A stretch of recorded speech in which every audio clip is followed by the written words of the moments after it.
നമസ്കാരം, ഞാൻ Ajay Shankar, home and commercial interior consultant. Doctor ഇൻറ്റീരിയറിൻ്റെ പുതിയൊരു എപ്പിസോഡിലേക്ക് എല്ലാവർക്കും ഒരിക്കൽ കൂടി സ്വാഗതം. എൻ്റെ പേഴ്സണൽ മെസ്സേജിലും വാട്സപ്പിൽ അതുപോലെ തന്നെ നമ്മുടെ കമൻറ്റ് ബോക്സിലൊക്കെ ഒരുപാട് പേര് ചോദിച്ച ഒരു ചോദ്യത്തിനുള്ള ഉത്തരമാണ് ഇന്നത്തെ വീഡിയോ. എന്താണ് വിനീർ? വിനീർ യഥാർത്ഥത്തിൽ മരം തന്നെയാണോ? അപ്പോൾ എന്താണ് വിനീർ, അതുപോലെ തന്നെ വിനീർ എങ്ങനെയാണ് ഉണ്ടാക്കുന്നത്, വിനീറും മൈക്ക ലാമിനേറ്റും തമ്മിലുള്ള ഒരു താരതമ്യ പഠനമൊക്കെയാണ് നമ്മൾ ഇന്നത്തെ വീഡിയോയിലൂടെ കാണാൻ പോകുന്നത്. ഇന്നത്തെ വീഡിയോ നമുക്ക് സ്പോൺസർ ചെയ്തിരിക്കുന്നത് നമ്മുടെ കിടങ്ങേത് എൻ്റർപ്രൈസസ് കോട്ടയം തിരുവഞ്ചൂരാണ്. അവരുടെ ഒരു പുതിയ ഷോറൂം നമ്മുടെ ഇടുക്കി കട്ടപ്പനയിൽ വരുന്നുണ്ട്. അത് നമ്മൾ ഉടൻ തന്നെ ആ വീഡിയോയും വരുന്നുണ്ട്. ആ വീഡിയോയിൽ ഉടനീളം നമ്മുടെ സ്റ്റീൽ ഡോർ, സ്റ്റീൽ വിൻഡോസിൻ്റെ റേറ്റുകളും അതിൻ്റെ ഡിസൈൻസും ആയിരിക്കും കാണിക്കുന്നത്. അതിൻ്റെ സ്റ്റീൽ ഡോറും സ്റ്റീൽ വിൻഡോയും ചെയ്തൊരു വീഡിയോ നമ്മുടെ ചാനലുണ്ട്. കാണാത്തവർക്കായിട്ട് ഞാൻ ഡിസ്ക്രിപ്ഷൻ ബോക്സിൽ ഇടാം, എല്ലാവരും ഒന്ന് പോയി കാണുക. അപ്പോൾ ഇതുപോലുള്ള 100% ഉപകാരപ്രദമായിട്ടുള്ള വീഡിയോസ് വരുന്ന ചാനലായിരിക്കും ഡോക്ടർ ഇൻറ്റീരിയർ. അതുകൊണ്ട് സബ്സ്ക്രൈബ് ചെയ്യാതെ കാണുന്ന എല്ലാ സുഹൃത്തുക്കളും ഒന്ന് സബ്സ്ക്രൈബ് ചെയ്യുക. ഉപകാരപ്രദമെന്ന് നിങ്ങൾക്ക് തോന്നുന്നുണ്ടെങ്കിൽ ലൈക്ക് ചെയ്യാൻ മറക്കാതിരിക്കുക. അതുപോലെ തന്നെ ഷെയർ ചെയ്യുക. കൂടാതെ നിങ്ങളുടെ സജഷൻസ് വീണ്ടും ഇതുപോലെ തന്നെ കമൻറ്റ് ചെയ്യുക. നിങ്ങളുടെ അഭിപ്രായങ്ങൾ കമൻറ്റ് ചെയ്യുക. എന്താണ് വിനീർ? യഥാർത്ഥത്തിൽ വിനീർ എന്ന് പറയുന്നത് മരം തന്നെയാണ്. ശരിക്കും വിനീർ എന്ന് പറഞ്ഞാൽ മരം തന്നെയാണ്. മരത്തിൽ നിന്ന് ഉൽപ്പാദിപ്പിക്കുന്ന ഒരു പ്രൊഡക്റ്റാണ് വിനീർ, ഒറിജിനൽ മരം. ഇനി എങ്ങനെയാണ് നമ്മളിത് ഉണ്ടാക്കുന്നതെന്ന് നോക്കാം. ഇതിൻ്റെ പ്രോസസ്സിങ് എങ്ങനെയാണെന്ന് നോക്കാം. വിനീർ ഉണ്ടാക്കുന്നതിന് ആദ്യ സ്റ്റെപ്പ് എന്ന് പറയുന്നത് ഏറ്റവും മികച്ച മരങ്ങൾ തിരഞ്ഞെടുക്കുക എന്നുള്ളതാണ്. പ്രധാനമായിട്ടുള്ളൊരു പോയിൻ്റാണ്. കാര്യം ഇതിൽ ഉപയോഗിക്കുന്ന മരങ്ങൾ വളരെ മികച്ച ഡിസൈൻസ് ഉള്ള, അതുപോലെ തന്നെ ഹാർഡ് വുഡുകളായിരിക്കണം. നമ്മുടെ നാട്ടിൽ സാധാരണ ഉപയോഗിക്കാറുള്ള റോസ് വുഡ്, ടീക്ക്, വാൾനട്ട്, അത് European walnut, Indian walnut, cedar, African ebony, Indian ebony, വെങ്ക, ഇതുപോലുള്ള ഒരുപാട് മരങ്ങൾ നമ്മൾ വിനീർ ഉണ്ടാക്കാനായിട്ട് ഉപയോഗിക്കുന്നുണ്ട്. ഇതെല്ലാം ഹാർഡ് വുഡാണ്. അതുപോലെ തന്നെ മികച്ച ഡിസൈൻസ് തരുന്ന പ്രൊഡക്റ്റുമാണ്. രണ്ടാമത്തെ സ്റ്റെപ്പ് സോ മില്ലിൽ നമ്മളിത് കട്ട് ചെയ്തെടുക്കുക എന്നുള്ളതാണ്. അതിൻ്റെ ഏറ്റവും പ്രധാനപ്പെട്ട കാര്യം എന്താണെന്ന് വെച്ചാൽ, നമ്മൾ ചിലപ്പോൾ നിങ്ങൾ മിക്കവാറും കണ്ടിട്ടുണ്ടാകും വിനീർ ഒരു ഫ്ലവറി ടൈപ്പ് ഡിസൈൻസ്, അതായത് ഒരു പൂ പോലത്തെ ഡിസൈൻസ് നമുക്ക് തരുന്നത്, കൂടാതെ സ്ട്രെയിറ്റ് ലൈൻസ് തരുന്നത്. ഇതിന് രണ്ടിനും രണ്ട് രീതിയിലാണ് നമ്മൾ തടി കട്ട് ചെയ്തെടുക്കുന്നത്. അതിൽ ഫ്ലവർ ടൈപ്പ് ഡിസൈൻസ് കിട്ടാനായിട്ട് ക്രോസ് കട്ടിങ് എന്ന് പറയും. അതായത് ഇത് തടിയാണ് എന്നുണ്ടെങ്കിൽ നമ്മൾ ഇങ്ങനെ ഇത് കട്ട് ചെയ്തെടുക്കും. അങ്ങനെ വരുന്ന പ്രോഡക്റ്റ് ശരിക്കും അതായത് ഫ്ലവറി ഡിസൈൻസ് നമുക്ക് തരുന്നതാണ്. അതിനാണ് നമ്മൾ ക്രോസ് കട്ടിങ് എന്ന് പറയുന്നത്. ഇനി രണ്ടാമത് സ്ട്രെയിറ്റ് ലൈൻസ് കിട്ടാനായിട്ട് നമ്മൾ വെർട്ടിക്കലായിട്ട് ഇത് കട്ട് ചെയ്തെടുക്കും. അപ്പോൾ അതൊരു സ്ട്രെയിറ്റ് ലൈൻസ് ആയിരിക്കും നമുക്ക് തരുന്നത്. ഇനി മൂന്നാമത്തെ സ്റ്റെപ്പ് എന്ന് പറഞ്ഞാൽ, ഇങ്ങനെ കട്ട് ചെയ്തെടുക്കുന്ന ഈ മരങ്ങളെല്ലാം തന്നെ നമ്മളൊരു ചേമ്പറിൽ വെച്ച് പുഴുങ്ങിയെടുക്കുകയാണ് ചെയ്യുന്നത്. അതിൻ്റെ കാരണം എന്താണെന്ന് വെച്ചാൽ, ഞാൻ പറഞ്ഞു ഇതെല്ലാം തന്നെ ഹാർഡ് വുഡുകളാണ്. ഹാർഡ്നെസ് വന്നു കഴിഞ്ഞാൽ നമുക്ക് കൃത്യമായിട്ടുള്ള ഒരു സോഫ്റ്റ് ആയിട്ടുള്ള പ്രതലം നമുക്ക് കിട്ടത്തില്ല, കൂടാതെ മികച്ച ഡിസൈൻസ് നമുക്ക് കിട്ടത്തില്ല. അതിനായിട്ട് ഈ ഹാർഡ് വുഡ് നമ്മൾ എന്ത് ചെയ്യും? ചേമ്പറിൽ വെച്ച് പുഴുങ്ങിയെടുക്കുന്നു, അതിനെ സോഫ്റ്റ് ആക്കി തീർക്കുന്നു. 7 ദിവസമാണ് നമ്മളതിനെ ചേമ്പറിൽ വെച്ച് പുഴുങ്ങുന്നത്. സ്റ്റീമിംഗ് ആണ് ചെയ്യുന്നത്. 7 ദിവസം കഴിയുമ്പോഴത്തേക്കും ഈ ഹാർഡ് വുഡെല്ലാം നമുക്ക് സോഫ്റ്റായിട്ട് നമുക്ക് കിട്ടും. നാലാമത്തെ സ്റ്റെപ്പ് സ്റ്റഫിംഗ് ആണ്. സ്റ്റഫിംഗ് എന്ന് പറഞ്ഞാൽ, ഈ കിട്ടുന്ന പ്രോഡക്റ്റ് കല്ലും മണ്ണും ഒക്കെ വീണ് കല്ലും മണ്ണും ഒക്കെ ഉള്ള പ്രോഡക്റ്റ് ആയിരിക്കും. അതെല്ലാം മാറ്റി വൃത്തിയാക്കി എടുക്കുക. കാരണം എന്താണെന്ന് വെച്ചാൽ, 5ാമത്തെ സ്റ്റെപ്പ് വളരെ ഇമ്പോർട്ടൻ്റ് ആണ്, സ്ലൈസിങ്. സ്ലൈസിങ്ങിൽ വരുമ്പോഴേക്കാണ് നമ്മളിതിൻ്റെ തിക്നെസ് എത്രയാണ് വേണ്ടതെന്ന് തീരുമാനിക്കുന്നത്. നമുക്ക് 0.5 തൊട്ട് 2 mm വരെ തിക്നെസ്സിൽ നമുക്ക് കട്ട് ചെയ്തെടുക്കാൻ പറ്റും. 0.5, 0.6, 0.7, 0.8, 0.9, 1, 1.2 അങ്ങനെ 2 mm വരെ നമുക്ക് തിക്നെസ്സിൽ സ്ലൈസ് എടുക്കാം. അതിനായിട്ട് നമ്മൾ തിക്നെസ് എത്രയാണ് വേണ്ടതെന്ന് വെച്ചാൽ അത് സെറ്റ് ചെയ്യുന്നു. അതനുസരിച്ച് നമ്മൾ തടി സ്ലൈസ് ചെയ്യുന്നു. ഈ സ്ലൈസ് ചെയ്യുന്ന പ്രൊഡക്റ്റ് എല്ലാം തന്നെ പച്ചയായിട്ടുള്ള മരമാണ്. പച്ചയായിട്ടുള്ള മരം ഒരിക്കലും നമുക്ക് പ്രസ് ചെയ്ത് എടുക്കാൻ പറ്റില്ല. എടുത്തു കഴിഞ്ഞാലും അതിന് ബെൻഡൊക്കെ സംഭവിക്കും. അതിനായിട്ട് നമ്മൾ 6ാമത്തെ സ്റ്റെപ്പായിട്ടുള്ള ഡ്രൈയിങ്ങിലോട്ട് പോകും.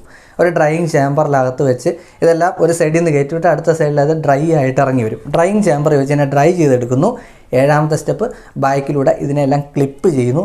8ാമത്തെ സ്റ്റെപ്പാണ് ഇത്, ലാസ്റ്റ് പ്രോഡക്റ്റ്. ഇതിൻ്റെ ഫൈനൽ സ്റ്റെപ്പ് ടേപ്പിങ്ങിൽ വരുമ്പോഴത്തേക്കും നമുക്ക് എത്രയാണോ വലിപ്പം വേണ്ടത്, പ്ലൈവുഡൊക്കെയാണ് 8x4 എന്ന സൈസിലാണ് നമുക്ക് വേണ്ടത്. 8x4 സൈസിൽ നമ്മൾ ഇതിനെ ടേപ്പ് ചെയ്തെടുക്കുന്നു. ആ ടേപ്പ് ചെയ്തെടുക്കുന്ന പ്രോഡക്റ്റ് നമ്മൾ ഈ പറഞ്ഞ പ്ലൈവുഡിലേക്കോ MDFിലേക്കോ, അത് ഏത് കനത്തിലുള്ള MDFോ പ്ലൈവുഡോ എന്തോ ആയിക്കോട്ടെ, അതിലോട്ട് നമ്മൾ പ്രസ് ചെയ്ത് എടുക്കുന്നു. ഇതാണ് വിനീർ എന്ന് പറയുന്ന പ്രൊഡക്റ്റ്. ഇങ്ങനെയാണ് വിനീർ നമ്മൾ ഉണ്ടാക്കിയെടുക്കുന്നത്. ഇനി നമുക്ക് വിനീറിൻ്റെ അഡ്വാൻറ്റേജസ് എന്തൊക്കെയാണെന്ന് നോക്കാം. ഏറ്റവും വലിയ അഡ്വാൻറ്റേജ് എന്ന് പറഞ്ഞാൽ, നമ്മുടെ നാട്ടിലൊക്കെ തടിക്ക് ഭയങ്കര വിലയാണ്. ഇപ്പോൾ ഒരു ടീക്കൊക്കെ എടുക്കണമെന്നുണ്ടെങ്കിൽ, അത് മികച്ച പ്ലാന്റേഷൻ ടീക്കൊക്കെ കിട്ടണമെന്നുണ്ടെങ്കിൽ നമുക്ക് നല്ല റേറ്റ് കൊടുക്കണം. പക്ഷേ അങ്ങനെ ഒരു വിലയാവത്തുമില്ല. അതേസമയം നാച്ചുറൽ വുഡ് തന്നെ പ്രദാനം ചെയ്യുന്നു എന്നുള്ളതാണ് ഏറ്റവും വലിയ advantage. Second point, natural finish തരുന്നു എന്ന് പറയുന്നു. അതുപോലെ തന്നെ ഇത് ഒരു ഫ്ലെക്സിബിളാണ്. നമ്മൾ സാധാരണ ഇത് ഉപയോഗിക്കുന്നത് 3mm പ്ലൈവുഡിൽ പ്രസ് ചെയ്ത് ഉപയോഗിക്കാറുണ്ട്. കൂടാതെ ഇത് പേപ്പർ വിനീർസ് ആയിട്ട്, അതായത് ബാക്കിൽ പേപ്പർ വന്നിട്ട് നമുക്കിത് കിട്ടുന്നുണ്ട്. അപ്പോൾ എവിടെയൊക്കെയെങ്കിലും ബെൻഡ് ചെയ്ത് ഉപയോഗിക്കണം എന്നുണ്ടെങ്കിൽ വളരെ ഫ്ലെക്സിബിളായിട്ട് ഉപയോഗിക്കാൻ പറ്റും എന്നുള്ളതാണ്. തേർഡ് പോയിൻ്റ്, ഇത് ബോറർ പ്രൂഫാണ് എന്നുള്ളതാണ്. ഞാൻ പലപ്പോഴും പറഞ്ഞിട്ടുണ്ട്, ബോറർ എന്ന് പറയുന്നത് ഇതിനകത്തുനിന്ന് കുത്തി വരുന്ന പൊടിയാണ്, പ്രാണികളാണ് ഇത് കുത്തുന്നത്. ഇത് കെമിക്കൽ ട്രീറ്റ്മെൻറ്റ് ഒന്നും തന്നെ ചെയ്യുന്നില്ല. അതേസമയം തന്നെ ഇതിനകത്ത് ലെയറില്ല. അതായത് നമ്മൾ ഉണ്ടാക്കുന്ന ഒരു സ്റ്റെപ്പിൽ 3rd സ്റ്റെപ്പ് പറഞ്ഞിരുന്നു, പുഴുങ്ങിയെടുക്കുന്ന പ്രൊഡക്റ്റാണ്. പ്രോട്ടീൻസ് ഒന്നും തന്നെ ഇല്ല. കാര്യം ഇതിൻ്റെ പ്രോസസ്സിങ്ങിലെല്ലാം തന്നെ ആ പ്രോട്ടീൻസ് എല്ലാം പോയിട്ടുണ്ടാകും.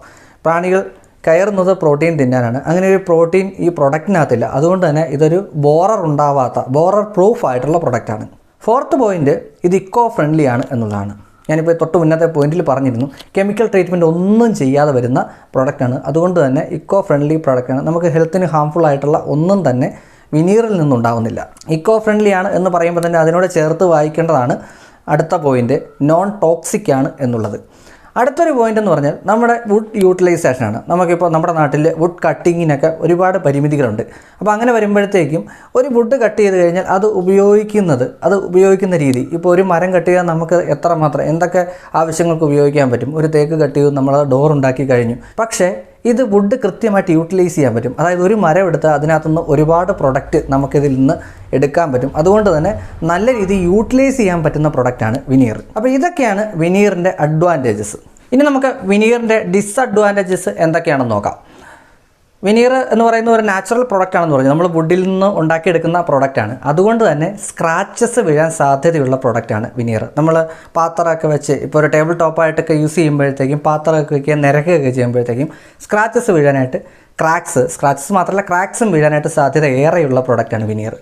മറ്റൊന്ന്, ഇത് വെള്ളം വീണാനായിട്ട് പ്രോബ്ലം ഉള്ള പ്രൊഡക്റ്റാണ്. വെള്ളം വീണ് കഴിഞ്ഞാൽ പെട്ടെന്ന് നശിച്ചു പോകാൻ സാധ്യതയുള്ള പ്രൊഡക്റ്റാണ് വിനീർ. കാര്യം ഇതൊരു നാച്ചുറൽ വുഡാണെന്ന് പറഞ്ഞു, വളരെ തിൻ ലെയറായിട്ടാണ് വരുന്നത്. അതുകൊണ്ട് തന്നെ ഇതിൻ്റെ മുകളിലേക്കൊക്കെ വെള്ളം വീണ് കഴിഞ്ഞാൽ സാധാരണഗതിയിൽ ഇത് പ്രോബ്ലം ഉണ്ടാവാൻ സാധ്യതയുണ്ട്. മറ്റൊന്ന്, ഇത് റിപ്പയർ ചെയ്യാനായിട്ട് സാധിക്കാത്ത പ്രൊഡക്റ്റാണ്. ഞാനിപ്പോൾ ഇതിന് മുന്നേ പറഞ്ഞ പോയിന്റുകൾ തന്നെ എടുത്തു പറയാം. എന്തെങ്കിലും സ്ക്രാച്ച് വീഴുകയോ അല്ലെങ്കിൽ വെള്ളം വീഴുകയോ ചെയ്യാൻ നമുക്ക് വീണ്ടും റിപ്പയർ ചെയ്ത് യൂസ് ചെയ്യാൻ സാധിക്കാത്ത പ്രൊഡക്റ്റാണ്. മറ്റൊന്ന്, ഇത് മോർ മെയിൻ്റനൻസ് ആവശ്യമുള്ള പ്രൊഡക്റ്റാണ്. അതിൻ്റെ കാരണം എന്താണെന്ന് ചോദിച്ചാൽ, ഇപ്പോൾ മൈക്ക ലാമിനേറ്റ് എടുക്കുന്നു, നമ്മളത് പ്ലൈവുഡിൽ പ്രസ് ചെയ്ത് വന്നു, പിന്നീട് അതിൽ നമ്മൾ ഒന്നും തന്നെ ചെയ്യേണ്ട. അതേസമയം നമ്മുടെ വിനീർ ഏത് പ്രൊഡക്റ്റിൽ പ്രസ് ചെയ്താൽ നമ്മൾ അതിന് മുകളിൽ വീണ്ടും പോളിഷ് ചെയ്ത് ഉപയോഗിക്കണം.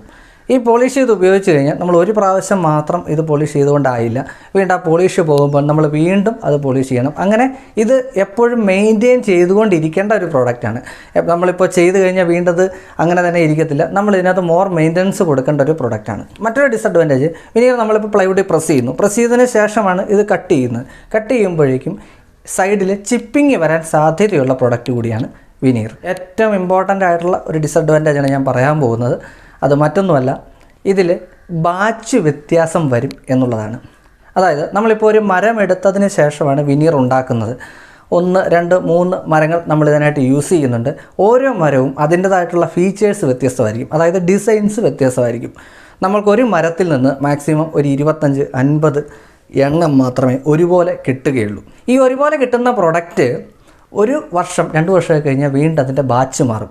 നമ്മളിപ്പോൾ ഒരു മരത്തിൽ നിന്ന് എടുക്കുന്ന പ്രൊഡക്റ്റാണ് ഒരു ബാച്ച് എന്നുള്ള രീതിയിൽ കണക്കാക്കുന്നത്. അങ്ങനെ നമുക്കൊരു ഏകദേശം 25-50 മാക്സിമം പോയി കഴിഞ്ഞാൽ ഒരു 100 എണ്ണം വരെ നമുക്ക് കിട്ടിയേക്കാം.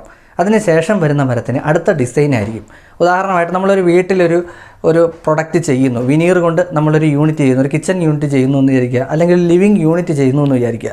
നമ്മളിപ്പോൾ എടുത്തതിന് ശേഷം ഒരു 2 മാസത്തിന് ശേഷമാണ് ആ വർക്ക് തീരുന്നത്.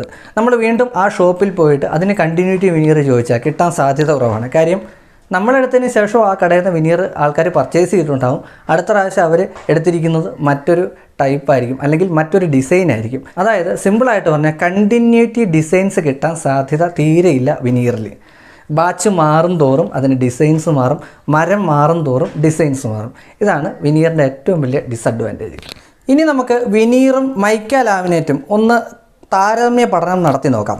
ഇത് ഒന്ന് നല്ലത് മറ്റൊന്ന് മോശം എന്ന് പറയുന്ന ഒരു താരതമ്യ പഠനമല്ല. ഓരോന്നിനും ഞാൻ പലപ്പോഴായിട്ട് പറഞ്ഞിട്ടുണ്ട്, ഓരോ പ്രൊഡക്റ്റിനും അതിൻ്റേതായിട്ടുള്ള ഗുണങ്ങളും ഉണ്ടാവും, ദോഷങ്ങളും ഉണ്ടാവും. ഇത് രണ്ടും ഒന്ന് കമ്പയർ ചെയ്ത് നമുക്കൊന്ന് പഠിച്ചു നോക്കാം എന്നത് മാത്രമേ ഉള്ളൂ. ഒന്നിനെ മോശമാക്കി കാണിച്ചുകൊണ്ട് മറ്റത് ഏറ്റവും മികച്ചത് എന്നുള്ള രീതിയിലല്ല, ഒരിക്കലും അങ്ങനെ വിചാരിക്കുകയും ചെയ്യരുത്. രണ്ടിനും അതിൻ്റേതായിട്ടുള്ള ഇമ്പോർട്ടൻസ് ഉണ്ട് എന്നാണ് ഞാൻ വിശ്വസിക്കുന്നത്. വിനീർ നാച്ചുറൽ വുഡാണ്, റിയൽ വുഡാണ്. യഥാർത്ഥത്തിൽ അതിൻ്റെ പ്രോസസ്സിങ് നമ്മളിപ്പോൾ പറഞ്ഞു കഴിഞ്ഞു. യഥാർത്ഥ മരത്തിൽ നിന്നുണ്ടാക്കിയെടുക്കുന്ന പ്രോഡക്റ്റാണ്. അതേസമയം മൈക്ക ലാമിനേറ്റ് എന്ന് പറയുന്നത് സിന്തറ്റിക് പ്രോഡക്റ്റാണ്. അതിന് വുഡുമായിട്ട് യാതൊരു ബന്ധവുമില്ല. അതേസമയം വുഡ് ഗ്രെയിൻസ് ഒക്കെ ഒരുപാട് തരുന്നുണ്ട് എന്നുള്ളതാണ് സത്യം. സെക്കൻഡ് പോയിന്റ്, വിനീർ ശരിക്കും എലഗൻറ്റ് ലുക്ക് തരുന്ന, അതായത് ഭയങ്കര റിച്ച് ആയിട്ടുള്ള പ്രോഡക്റ്റാണ്. ഒരു നാച്ചുറൽ വുഡിൽ നിന്ന് എടുക്കുമ്പോഴത്തേക്കുള്ള എല്ലാ തരത്തിലുള്ള ഫീച്ചേഴ്സും അത് നമുക്ക് തരും. അത് സ്റ്റെയിൻ ചെയ്തൊക്കെ ഉപയോഗിച്ച് കഴിഞ്ഞാൽ ഏറ്റവും ബെറ്ററായിട്ട് നമുക്ക് ഉപയോഗിക്കാൻ പറ്റും. ഏത് രീതിയിലോട്ട് നമുക്കതിനെ മാറ്റാനും സാധിക്കും.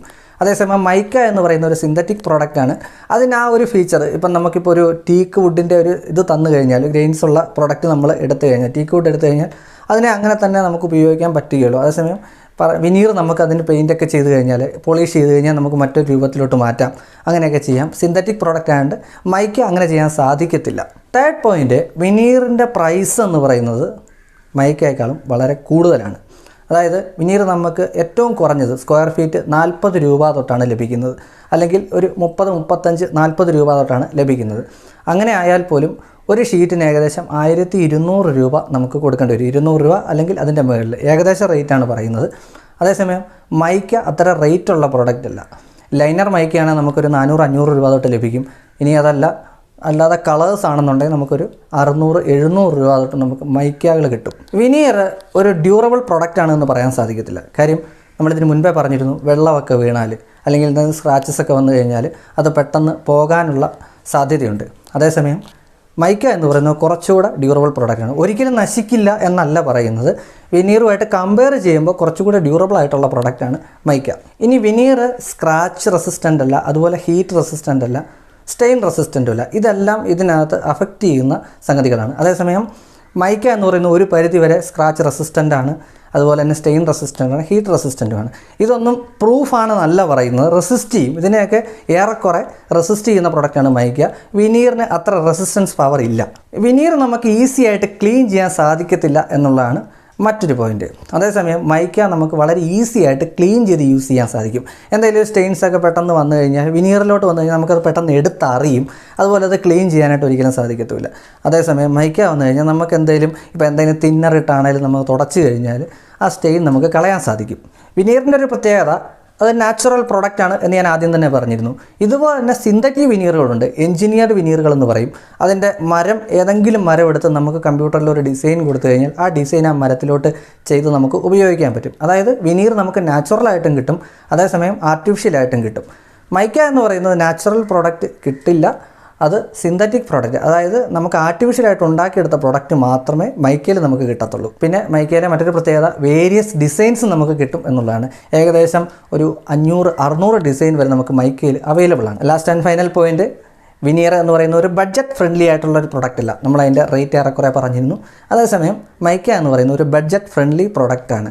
ഒരു വീട്ടിലേക്കൊക്കെ ഒരു എക്കണോമിക് ക്ലാസ്സിലുള്ളവർക്ക് യൂസ് ചെയ്യാൻ പറ്റുന്ന പ്രോഡക്റ്റാണ് മൈക്ക. ഇനി നമുക്ക് വിനീർ ഏതൊക്കെ പ്രോഡക്റ്റിൽ പ്രസ് ചെയ്ത് ഉപയോഗിക്കാം എന്ന് നോക്കാം.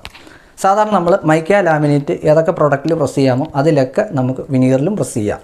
അതായത് പ്ലൈവുഡിൽ പ്രസ് ചെയ്യാം, MDF-ൽ, HDF-ൽ, WPC ബോർഡിൽ എല്ലാത്തിലും വിനീർ പ്രസ് ചെയ്ത് ഉപയോഗിക്കാം.